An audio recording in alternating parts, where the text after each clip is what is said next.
Ang Pangulo ng Republikang ang Pilipinas na nagmamahal sa kabataang Pilipino, Mayor Rodrigo Roa Duterte.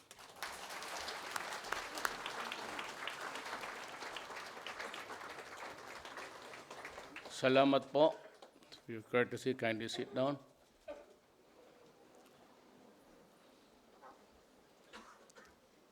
Praise God. Pero yung God ko, yung God ng mga obispo, sabay-sabay sila mga gago. I never said I do not believe in God. What I said is your God is stupid. Mine has a lot of common sense. That's what I told the bishops. I never said I was an atheist. You know, the presidency is a God-given gift. I am sure God would not have given me the position if I was bullshit. Magklaro tayo doon. I could have made it in life even. The berries that I, before the presidency, without God. Pero itong mga obispo ninyo, patay ninyo, walang silbi yung mga gagong yan. What they do is criticize. Executive Secretary Salvador Medialdea, Social Welfare and Development Secretary Rolando Joselito Bautista, Interior and Local Government Secretary Eduardo Año, and the other members of the Cabinet, Executive Director of the Council for the Welfare of Children, Undersecretary Mary Mitch Kahoyonoy, honorable members of the House of Representatives, the Chief of the Philippine National Police, the 2017 awardees of child-friendly cities and municipalities, other distinguished guests, ladies and gentlemen. I have a two-page speech. And pag binasa ko to, sa gasolina lang pati sa make-up ninyo, hindi makababawi.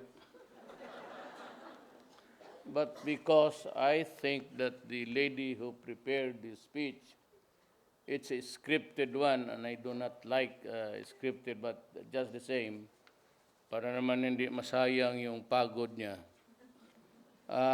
Basahin ko na lang po ang last penultimate paragraph. As our children are the country's future, be assured that the administration will do everything to protect them from violence, abuse, criminality, illegal drugs, and other threats to their safety and well-being. Together, let us strengthen our ties and build new alliances in order to create a safe, enabling, child-friendly environment for the succeeding generations of Filipinos. Congratulations at mabuhay tayong lahat.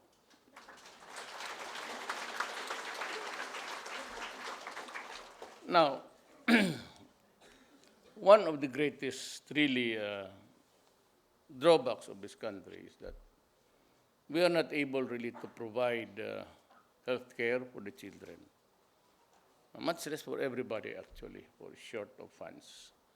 But we endeavored to pass a law that would give them free medical attention in hospitals. We have established the malasakit thing all over to give priority to those who are urgently in need of medical attention. This has been true ever since. It is a historical narrative of this country that we fall short on everything. And even hunger. The highest is in Mindanao, the arm. So, nung una pa lang, sinabi ko kay nung dating welfare secretary, DSWD, to concentrate doon sa lugar na gutom ang mga bata. But unfortunately though, it was part also of parang an arrangement where I could maybe in the process of confidence building, I showed them the sincerity of government that we are willing to share not power but the benefits of how a working cabinet cooperating with each other can help all Filipinos irrespective of their ideology. Turned out sour, and most of the money given, supposed to be given to the Pantawid Gutom, found their envelopes in the camps of the military. So I had to, well, I did not, but it was Congress, because Congress also has a report of that from the military and the police, and Congress decided to just turn down their confirmation of their appointments.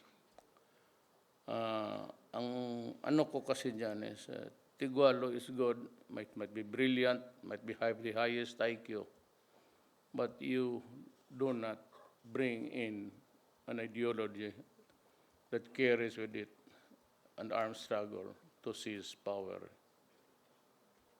of governments. So, isang bagay na we're trying to sort out, but I do not think that I am ready. I have communicated to our peace negotiators. Doresa is out of the cabinet, so that leaves Belio, who is really a communist also, and si Nani Braganza. Well, I could tell, he swings to that group ever since. So I respect him because we were dorm mates. Dulay and Bilyo was in front of my room when I was with a roommate who was talking in English all the time, early morning, and it went all the way until we became cabinet members. And so when he was due for confirmation, he was there and speaking all the way. And so the congressmen and senators began to wonder, is this guy from here? Well, it seems to be, Amerikano pala talaga ang buang eh. But I didn't know, but from where I was really talking, I could understand, yes, he was my roommate. He was one of those with Llewellyn Ortega, and were nearly arrested, hid in the dormitory,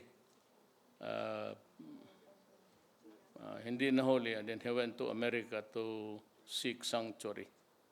And he was there with Maceda to set up a law office, and thereafter prospered while we suffered here.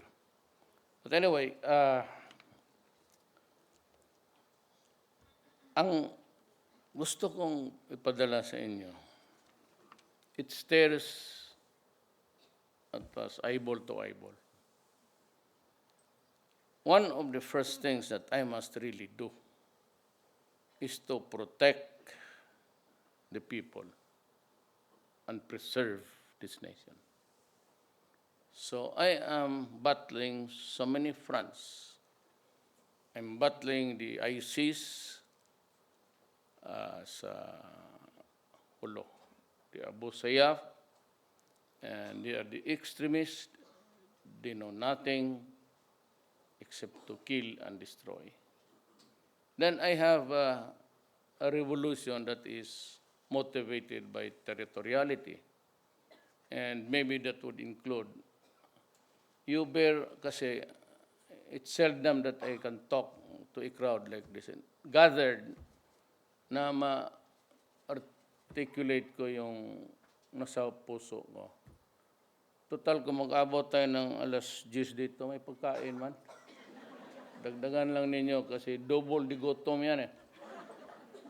The stomach is only ready for merienda, but you add another 3 hours, you need some sort of more carbohydrates and Start cooking, please. Listen up. Ganito yung, ang droga started much earlier. And that was about when I was even a prosecutor. That would be 1988 below. And that has always been, as a trial lawyer, prosecuting people for drugs. I have encountered so many heartaches along the way. Evidence are missing. My witnesses are not reporting. And sometimes, to my horror, the powder that I'm using to induce in court as our evidence turns out to be tawas. At that time, corruption was already there. And I'm not going to zero in on the police because a lot of people in the civilian sector are into it, even mga mayors. Yung mga mayors nandito, hindi kasali yan. Ang mababait yan. Kasi ang mayor, nagago ang putang. Hindi magpunta dito yan. But the last time I called for them, I closed. At sinabi ko talaga, sinagprangkahan ako. Putang ina ninyo. Pag pumasok kayo sa droga, papatayin ko kayo. Prangka. So with the governors. Tanungin ninyo governor ninyo. Pero more or less, it was a leaner crowd. Pero ganun ko rin sinabi. Do not ever with drugs because mamamatay ka talaga. Alam mo, let me illustrate to you how it can destroy society. You know, you want to destroy a friend, or you don't destroy an enemy, all you have to do is make the son or daughter or grandchild an addict. And that family automatically becomes disoriented, dysfunctional. Ang problema, exponential. Kasi hindi mo talaga malaman kung ano. He will commit crimes. If he's a poor guy, when he has the cold turkey, the monkey is riding on his back.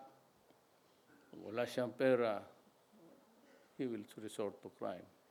Ang unang mawawala ninyo, as you all know by now, kasi may kilala kayo, alam ko, unang mawala sa inyo, gasol. So sigurado yan, tara niyo, gasol, yung mga reserva, lahat, electric fan, TV, pati kotse. Huwag na lang tayong magbulahan. Hindi naman ako gago na may sungay na papatayin ang kapwa ko tao. Kung hindi mo rin papatayin, yung mga tao na sinabi ko, my duty is to preserve this nation and protect the people. That's about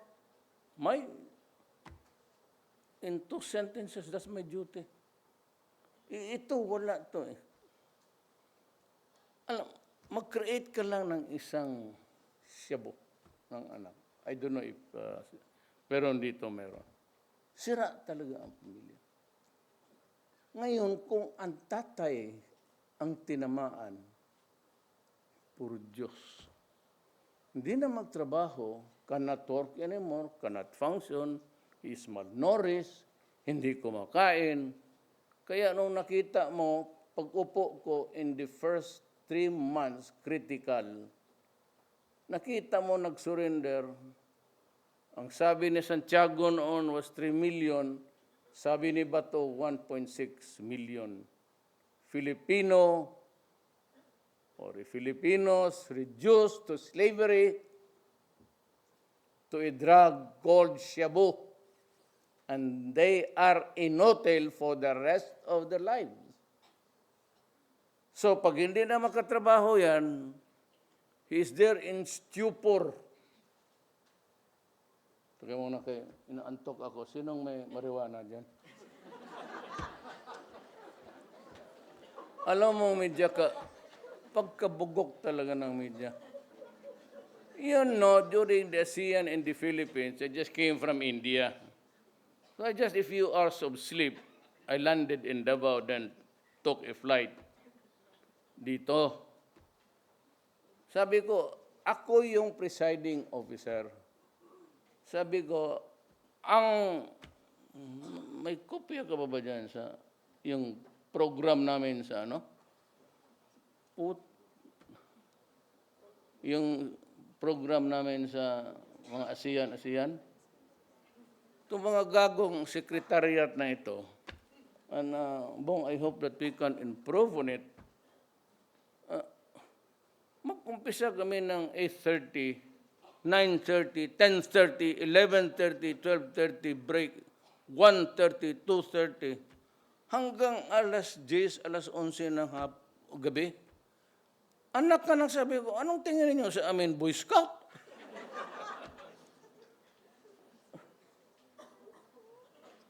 Talaga nagalit niya ng ganun. Lalo nung ASEAN. Nagsabi ko, I was so sleepy. Ito naman niya sabi ko, kaya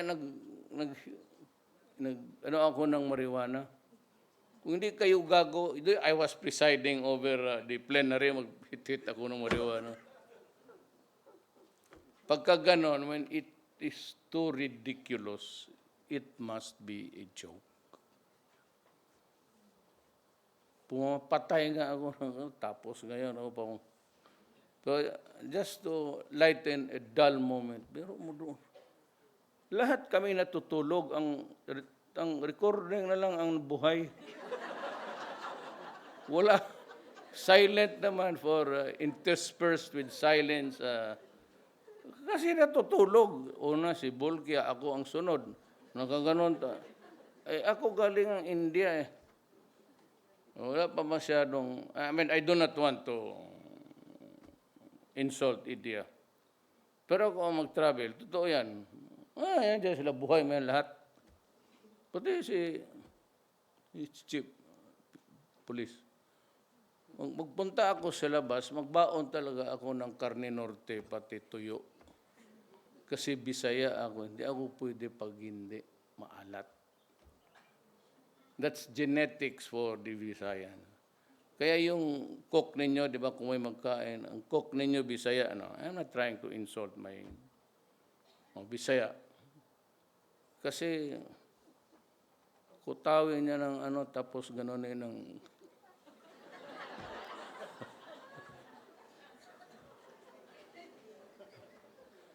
Tikman mo na, kutawin, galing sa Tapos pag sabi na sa bowl, gano'n na yun. Gano'n.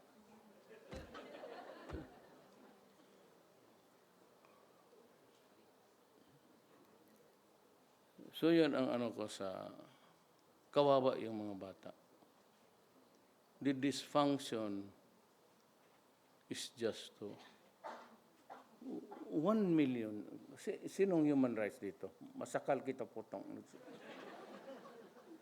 Sinong human rights dito? Ang dysfunction niyan, grabe. Hindi na makapag-aral ang mga anak. Karamihan dyan, kung asawa, bata, maglalaki para lang mabuhay. Hindi nagtatrabaho ang ulol eh. Kasi wala na yan sila. They just sit in one corner the whole day. Tsaka maghingi. Pag ayaw magbigay ng asawa ng pera, binubugbog. Magpunta sa nanay, binubugbog ang nanay. Ilan yan? Now, let me draw a contrast. Sabi nila, pumapatay daw ako ng tao. Hindi ako pumatay ng tao, tiga-imbalsama lang ako. Putang ina nila.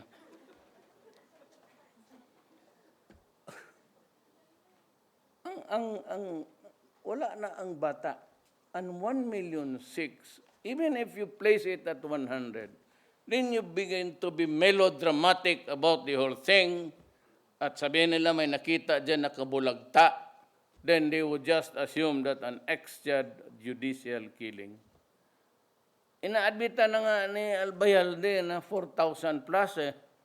And that is a figure which I am bound because that is the trabaho of my tao ko, police ko yan eh. So I have to admit what they say to me. Sabihin mo 70,000, pati yung nag-rivalry ng babae o yung hindi alam mo karamihan dyan, hindi mag-remit.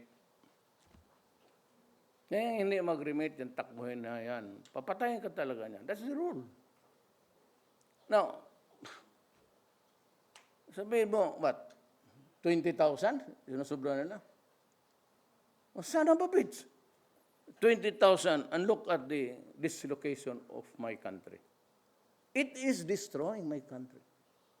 1,000,006 slaves is not a joke to me. And hindi lang yan siya. It's not a matter of those who killed or who died. But how about this? He might live. But look at the dysfunction he creates for all of us. He's a potential criminal. He does not work. The children are floating, nowhere to go. Is that the way I will allow my country to happen? Kaya sabi ko, putang, I will kill you. My God, I will really kill you. Hindi yan sila, ako. Kaya papuntahin mo yung piskal dyan, yung putot na maitim. Sampalin ko yung putang inang isa pa. Diba? Sabihin lang nila, oh, here is a list of those who died. Gano'n niya nga, 70,000. What's the 70,000? They do not explain where did it happen, what was the cause, whether it was drug or it was an outright killing. When? Tapos sabihin mo, how? Was he kneeling down? Or was he shot with the back turned against the aggressor? Wala, basta sinabi lang patay. Tapos you want me to go to that idiotic court, ICC. Buang. And what is that court, by the way? Who created it? Did we participate in the selection of the judges? Sino yung mga putang inang taga-Europe dyan na mas marunong pa sa atin? Who are the prosecutor? And even their chairman's commission on human rights, ang chairman nila comes from a country who does not believe in democracy. It's autocratic. Mabuti na lang nakaintindihan kami ni King George and si Abdullah. Do not listen to that idiot. You're not even democratically elected and you want me to stand in a court that's a creation of it. You must be an idiot. Hindi ko alam kung sino yung, saan yung kinuha yung mga, for all you know. Tapos takot-takutin ako nitong sila. No? And during kita mo naman yung sabi, International Court of Justice, I'll be brought there. It just kept silent. And you know, truthfully, honestly, candidly, I had the only one who had thought of the defense. So when the time kayo sinabi ng ulol na pagong, sabi niya, I should see a psychiatrist. Gusto ko nang birahin. Ito naman si Spiron, secretary pa siya. Wag, Rod. Bakit, sir? Sabi niya kay si Jordan, bigyan tayo ng 2 helicopter na Cobra. At totoo naman, pagpunta ko sa Jordan, pinakita talaga ng King of Jordan. And I was not told, do not believe in that fucking relative of mine. So may sabi, I quote him publicly. Now, I do not listen to that. Kita mo, ang maghusga sa akin is not even elected by the people. He has not passed a judgment of his peers to set this. Gago. Nakita mo naman ang sitwasyon. But what really pains me is this. I know some of you will be cynical. The drama na yan si Presidente. Make it more melodramatic nga. Well, for however it arrives to you, hindi ko talaga matiis yung, we have millions of our poor countrymen and their wives go to the Middle East in droves. Alam natin, at alam ko early on when I was mayor because I went to Saudi Arabia to plead a case for a girl, taga Davao, because she was in prison for distributing groceries. So naawa ako, kasi yung nanay, pati ang tatay matanda na, everyday nandyan sa labas ng gate ko, early morning, everyday. Kaya sabi ng asawa ko, Baptist yan eh. Sabi niya, do something about it. Kung wala kang maitulong, ipasa mo yan sa taong makatulong. So parang akong sabi ko, I'll go to Saudi Arabia. So King Fahd was a bit, I think, I would not characterize it, but medyo mahirap na i-connect. But there is God. He was able to listen a bit, and maybe it was using a lucid interval. Pumayag siya. But chief minister of that court, of that royal palace there said, you better talk to your counterpart. Since I was a member of the Law and Order Committee of Goles, so actually I was the one who was there. Sabihin mo sa kababayan, sabi niya, that not all may edukado na aral. But on the average, when you are a slave, bought from the slave markets of Africa, or a paid servant, rape is part of the territory. Kaya malakas ang bintahan ng pills doon coming from Europe.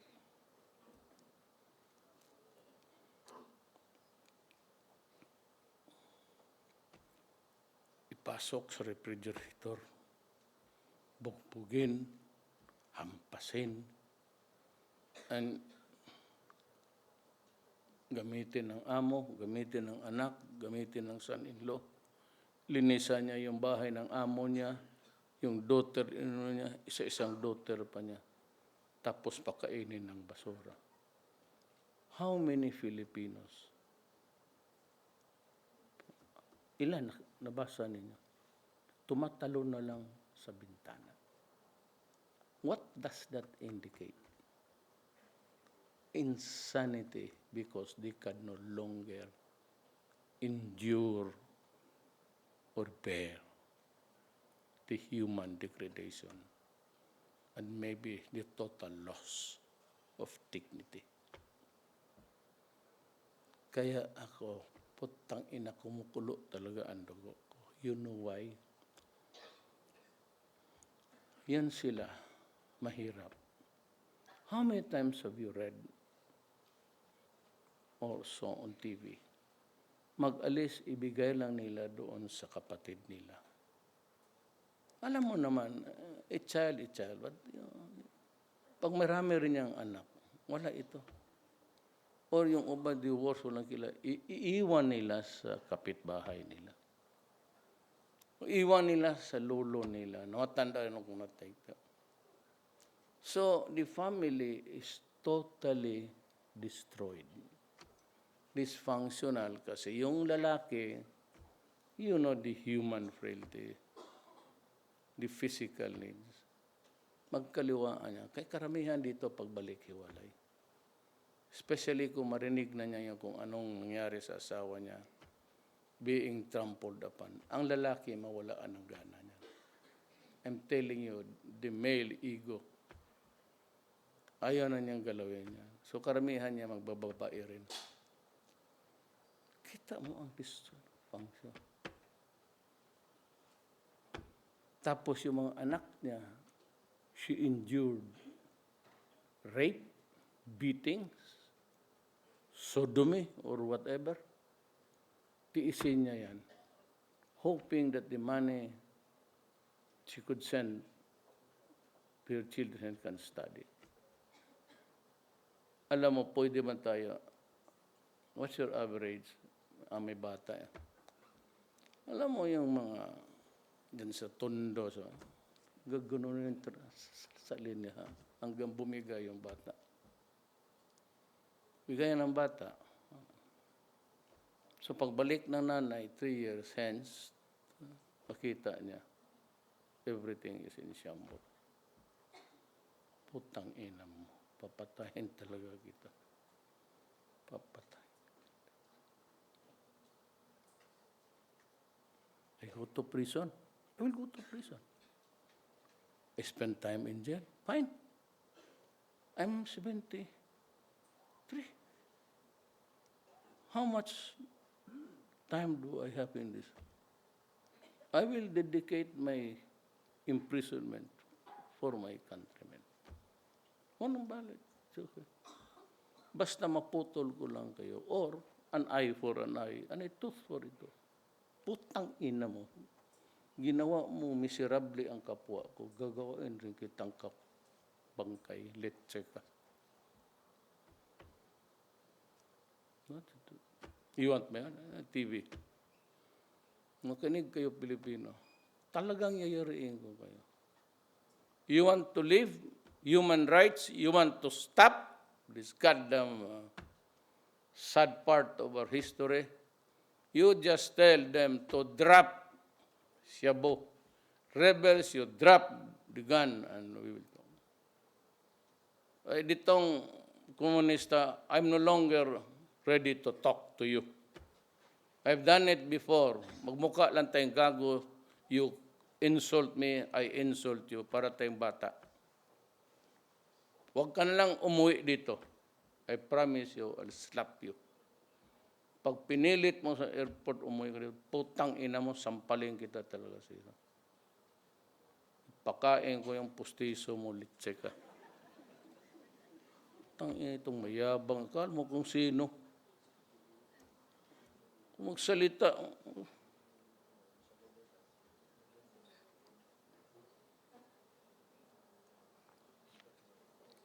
akala mo naman, abogado, mas bright pa sa iyo. Ang binabasa, what is this Bible? You idiots there, mga ideologue. What is your Bible? Mao Zedong, Lenin, Trotsky. Tapos, one convoluted brain, maniniwala kayo dyan kay Jesus. Just I tweeted out, you know, if you want to transform this country, you have to do it by evolution. It cannot be revolution. Dahan-dahan lang. Kaya even if you crucify me today, I can do nothing about the economy. Why? Ito maas yung oil eh.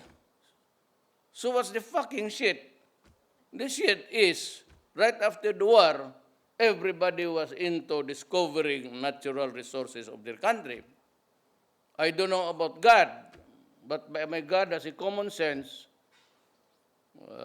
Pero he gave oil to Indonesia, Malaysia, Brunei. He never gave us oil. So pagbira ng, itong Amerika keeps on, binibira niya yung Iran. Yung Iran naman, pataas pababa. So every time the oil price increases, lahat yan tatakan na. What you see in this world is oil. magtingin ka lahat. Ang tao lang dito ang hindi oil. Ang paggawa siguro, BB oil. Pang slide.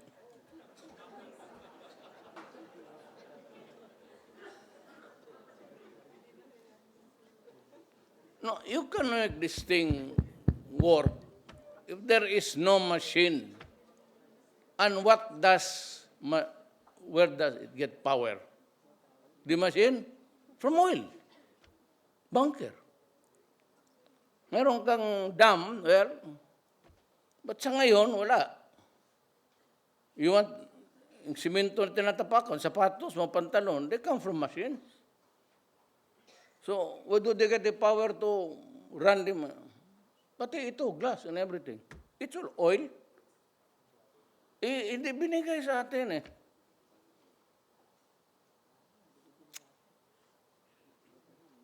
Otherwise, sila kaya pag-increase, magsabi sila, wag muna. Kasi may buffer tayo. Itong mga ulo na to, hindi ginagamit yung oil nila. Sige sila import, but at the time when there's an emergency, yun ang buffer nila. Tayo wala. Kaya yung economy natin really suffers. They're much better in Indonesia, Malaysia, Brunei. Because, isa pa, except for Indonesia, they believe in family planning. Itong dito, what is really the gridlock is ang simbahan ng Katoliko. It's the most hypocritical institution. Kita mo sabi ni Pope, if we cannot be celebrate, get out. Lahat naman halos 90% ng mga pare, wala.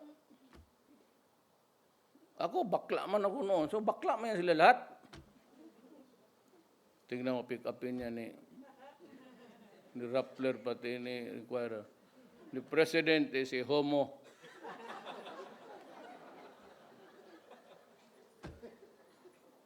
Hindi kasi, ayaw ko kasi mag-insulto. Di isali mo na lang ako. Para magaan yung reception ng dibdib mo. Sabi ko, kami ang unang biktima, pati itong mga bishop, sige, daldal.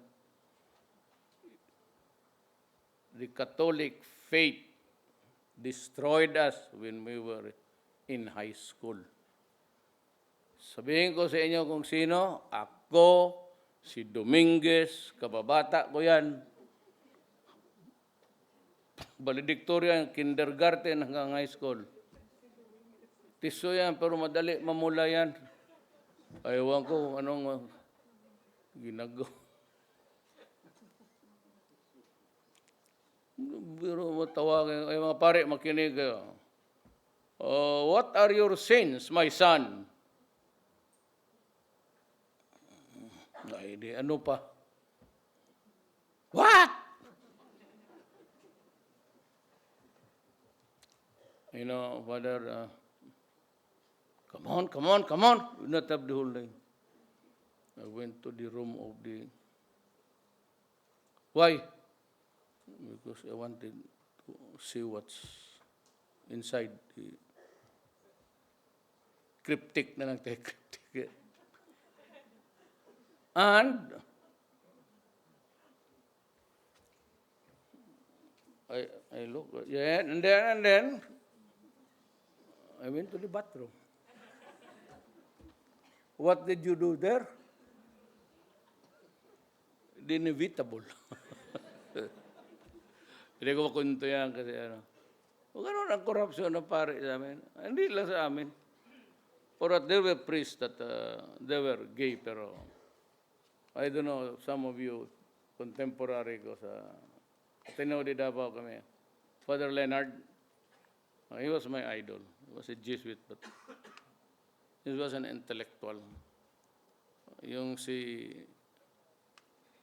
Father, sino galing gago nun bong? Ito, kumot rin ito. Sino yung Father Falby? Mark. Tingnan mo sa ano. Tignan mo dyan sa Mark Falvey, Jesuit. He was the priest who was sued. Yung Archdiocese ng LA paid 25 million para maariglo. Look at his assignment there sa biodata niya. Ateneo, Mindanao. Tingnan niyo sa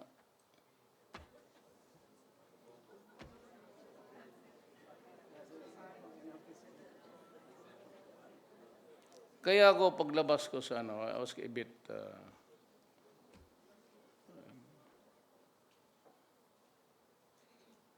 marami nawala na daw ako pretended or imagined.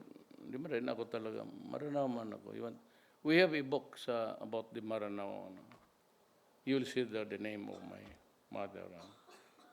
Married to my father. Ngayon ang lamentations ko sa bahay. And also itong mga mag-kidnap na magpatay. Don't force my hand into it. Ayaw ko. So sabihin ko sa mga pare, sabihin mo sa mga putang inang yan, huwag gumawa. Kasi para hindi tayo magka-enkwentro. You know, this is a democracy. You're free to do it. You can walk around and have shabu in your pocket, selling it. Magkita tayo ng isang kanto, barilan yan. Sigurado.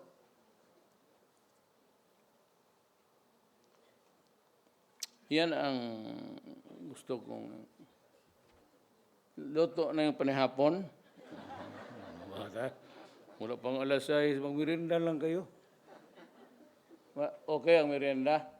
Still hot. Do I have another awarding? Maraming awarding ngayon. You might also join there para... Sino itong award ko ngayon? OFW. Yung unang tawa yan sila. Kaya sabi ko yun nga. Kaya ako pumapatay ng tao dahil dyan. Yung... Isipin mo na lang. The hardship, the torture, the rape, the loss of dignity. Kaya putang ina tumatalon sa bintana, iyawa. Kaya yung protection ng children will always be there. Wala na tayo. Yung may tama na, wala na. I'm doing it to preserve the nation.